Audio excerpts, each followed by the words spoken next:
الشيطان الرجيم بسم الله الرحمن الرحيم فاستجاب لهم ربهم أني لا أضيع عمل عامل منكم من ذكر أو أنثى بعضكم من بعض فالذين هاجروا وأخرجوا من ديارهم وأوذوا في سبيلي وقتلوا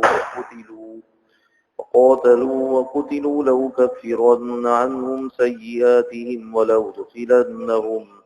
ولأدخلنهم جنات تجري من تحتها الأنهار ثوابا من عند الله والله عنده حسن الثواب صدق الله مولانا العظيم. अल्लाह तबारक व तआला अकुल मंदन जूं निशानियूं मथिन आयतुनि सगोरनि में बयान फरमायूं ऐं उन खां पोइ उन्हनि जे दुआउनि जो बि तज़किरो फरमायो।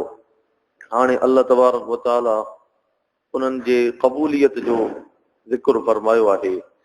अल्लाह साईं फरमाए थो त पोइ संदन पालणहार उन्हनि जी दुआ क़बूल कई त अवां मां अमल कंदड़ मुर्स या ज़ाल जो अमल न विञाईंदुसि।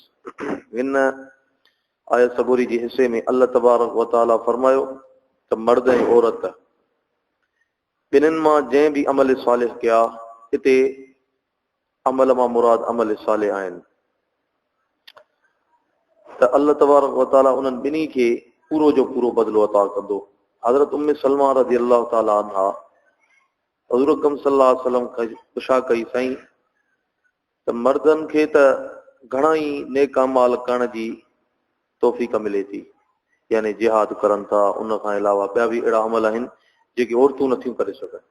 या रिवायतुनि में अचे थो त या के औरतूं हुयूं जिन हज़ूर अकरम सल्लल्लाहु अलैहि वसल्लम खे अर्ज़ु कयो त साईं असां त नेका मालनि में मर्दनि खां पोइ थी वञूं, त हिते हज़ूर अकरम सल्लल्लाहु अलैहि वसल्लम फरमायो न, बल्कि तव्हां हुन सां गॾे ई गॾु आहियो। पोइ मिसाल ॾींदे फरमायाऊं, मर्द जिहाद करनि था, तव्हां वरी हुनजी ख़िदमत कयो थियूं त ॿिन्हिनि खे अजुर अल्लाह तबारक व तआला हिक जेतिरो अता कंदो। ऐं अल्लाह साईं फरमाए थो त बादुकुम मिन बाद, अवां मां के किन मां पैदा थियल आहिनि, यानी औरतूं मर्दनि मां पैदा थियल आहिनि ऐं मर्द औरतुनि मां पैदा थियल आहिनि, यानी ॿिन्हिनि जूं जिन्सूं अलॻि आहिनि, पर अमल जे लिहाज़ खां अल्लाह तबारक व तआला फरमाए थो त बदिलो उन्हनि ॿिन्हिनि खे हिक जेतिरो अता कयो वेंदो। बाक़ी के कम औरतुनि सां ख़ासि आहिनि, किन कमनि में वरी अल्लाह तबारक व तआला उन्हनि खे वधीक सघ ॾिए थो। जीअं शाह वली अल्लाह मुहद्दिस देहलवी रहमतुल्लाह अलैहि फरमाइनि था त के अमल अहिड़ा आहिनि जेके औरतूं ई ख़ासि करे सघनि थियूं, जीअं नंढपिण में नंढनि ॿारनि जी परवरिश केतिरी तकलीफ़ सां पंहिंजे पेट में सांभिनि थियूं, उन खां पोइ जॾहिं यम करनि थियूं, हमल जॾहिं ॿार पैदा थिए थो त उनजी जेका औरत परवरिश करे थी, उनजी ख़िदमत करे थी, उहो मर्द नथो करे सघे। अहिड़े तरीक़े सां अल्लाह तबारक व तआला फरमाए थो त बादुकुम मिन बाद, अवां मां के किन मां पैदा थियल आहिनि, यानी सभु हिकु जिन्स आहियो, पर कंहिं हवाले सां यानी औरत ऐं मर्द इन्हनि जी जेका जिन्स आहे ऐं उन खां अलावा जेके इन जा कुझु बाज़ कम आहिनि उहे मुख़्तलिफ़ आहिनि, जेके मज़कूर अव्हांखे ॿुधायासीं। यानी के अहिड़ियूं शयूं हूंदियूं आहिनि जेके औरत ई करे सघंदी आहे ऐं के अहिड़ियूं शयूं हूंदियूं आहिनि जेके मर्द ई करे सघंदा आहिनि। जीअं ॿाहिरि जा कम, बाज़ार जा कम, इहे मर्द ई करे सघनि था, औरत नथी करे सघे। ऐं अल्लाह साईं अॻिते फरमाए थो त पोइ जिन वतन छॾियो फल्लदीन हाजरू, जिन वतन छॾियो यानी हिजरत कई। हिजरत तमामु वॾो हिकिड़ो अहम इस्लाम में ईअं सम्झो त अमल आहे। ऐं उन खां पोइ अल्लाह साईं फरमाए थो उख़रिजू मिन दियारिहिम, ऐं पंहिंजनि घरनि मां कढिया विया, यानी जंहिं जॻह ते रहनि पिया उन्हनि जे मथां दीन इस्लाम खे तंग कयो वियो, दीन इस्लाम जे अमालनि खे तंग कयो वियो, त उन्हनि खे कहिड़े बि तरीक़े सां उन्हनि खे पंहिंजनि घरनि मां कढियो वियो। इहो वॾो हिकिड़ो ॾुखाईंदड़ अमल आहे। जेको शख़्स पंहिंजनि घरनि मां ईअं सम्झो कढियो वञे या हिजरत करे, इन में वरी तकलीफ़ ऐं मुशक़त आहे। जो माल मता पंहिंजो देश वतन छॾणु वॾी ॻाल्हि आहे। ऐं अलाह साईं अॻिते फरमाए थो वऊदू फी सबीली, ऐं मुंहिंजे वाट में ॾुखोया विया, यानी उन्हनि खे ईज़ार थियो। इहो सहाबा इकराम रिज़वानुल्लाह अलैहिम अजमईन ऐं हुज़ूर अकरम सल्लल्लाहु अलैहि वसल्लम खे तमामु घणो वधीक सख़्तीअ सां पेश आयो। हुज़ूर अकरम सल्लल्लाहु अलैहि वसल्लम खे ईज़ाइण खां पोइ हुज़ूर अकरम सल्लल्लाहु अलैहि वसल्लम खे हिजरत करण ते मजबूर कयो वियो। ऐं उन खां पोइ अलाह साईं फरमाए थो वक़ातलू, ऐं विड़िया, यानी लड़ाई कयूं तरार सां। हिन वक़्तु औज़ार आहिनि, मशीन गनियूं आहिनि, त यानी जिहाद कयूं तरार सां। वक़ुतिलू, ऐं कुठा विया, यानी शहीद कया विया।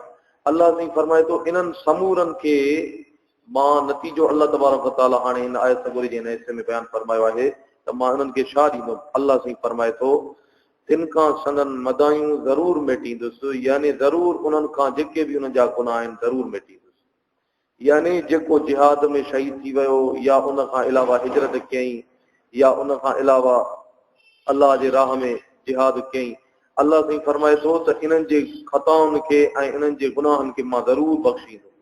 हुज़ूर अकरम सल्लल्लाहु अलैहि वसल्लम वटि हिकिड़ो सहाबी सबुर आयो ऐं साईं त मां जेको आहे जिहाद में मुक़बिलन गैर मुदबिर, यानी मां पुठी ॾेई करे न भॼंदुसि जिहाद में, त जेकॾहिं मां इन विच में जेकॾहिं मां शहीद थियो वञा त मुंहिंजी जॻह किथे आहे। त हुज़ूर अकरम सल्लल्लाहु अलैहि वसल्लम फरमाए त तूं डायरेक्ट जन्नत में आहे। पोइ वञण लॻो त हुज़ूर अकरम सल्लल्लाहु अलैहि वसल्लम उनखे सॾु करायो। पाण करीम सल्लल्लाहु अलैहि वसल्लम फरमायो त जन्नत में वञी सघे थो, पर इल्लत आहिनि, पर तुंहिंजे मथां जंहिंजो कर्ज़ आहे उहो कर्ज़दार जेसि ताईं तोखे माफ़ न करे तेसि ताईं तुंहिंजे मथां उहो ईअं सम्झो त मथां हुनजो हक़ रहंदो। यानी कर्ज़दार जे कर्ज़ खे माफ़ करण खां सवाइ तोखे उहो जेको इन जो हक़ अल्लाह तबारक व तआला बि माफ़ नथो करे सघे। यानी इन मां मुराद हीअ आहे त जेकॾहिं शहीद थी वञे पोइ बि जेकॾहिं हुकूकुल इबाद रहियल अथसि त पोइ बि उनजे मथां इहो ईअं सम्झो त वबाल रहंदो। हुकूकुल इबाद तमामु वॾी अहम शइ आहे ऐं इन्हनि में वधि में वधि कोताही थी रही आहे। हिन वक़्तु हुकूकुल इबाद खे तलब कयो वञे थो ऐं वधि में वधि हुकूकुल इबाद जी पुछा आहे। ऐं उन खां पोइ अलाह साईं फरमाए थो वला उदखिलन्नहुम, ऐं उन्हनि खे बेशत जी अहिड़नि बाग़नि में ज़रूर दाख़िल कंदुसि जिन जे हेठियां वायूं वहंदियूं आहिनि। इहो बदिलो अलाह वटां आहे ऐं अलाह वटि चङो बदिलो आहे। यानी अलाह तबारक व तआला फरमाए थो त अलाह वटि चङो बदिलो आहे, उहो आहे जन्नत। इन खां वधीक बदिलो इन दुनिया जे तख़्ते ते त छा, जेकॾहिं कोई मिली करे बादशाह सल्तनतूं सॼी दुनिया जा बादशाह गॾिजी सघनि त कंहिं बाने खे उन जे कम जे आहार अहिड़ो सुहिणो बदिलो नथा था करे सघनि। अलाह साईं फरमाए थो त ऐं अलाह वटि चङो बदिलो आहे। दुआ आहे अलाह साईं खां, अलाह साईं तव्हां असांखे जन्नतुल फिरदौस नसीब अता फरमाए। 15 शबान जी रात आहे। 15 शबान खे अरबी में लैलतुल बरात चइबो आहे ऐं उन खां पोइ इन जो क़ुरान शरीफ़ में नालो लैलतुल मुबारक बि अचे थो ऐं असांजे इस्तिलाह में शब बरात अचे थो। शब बरात जी माना आहे छोटकारे वारी रात, छो त इन रात में अल्लाह तबारक व तआला केतिरनि ई माण्हुनि खे दोज़ख जे बाहि खां आजो कंदो आहे।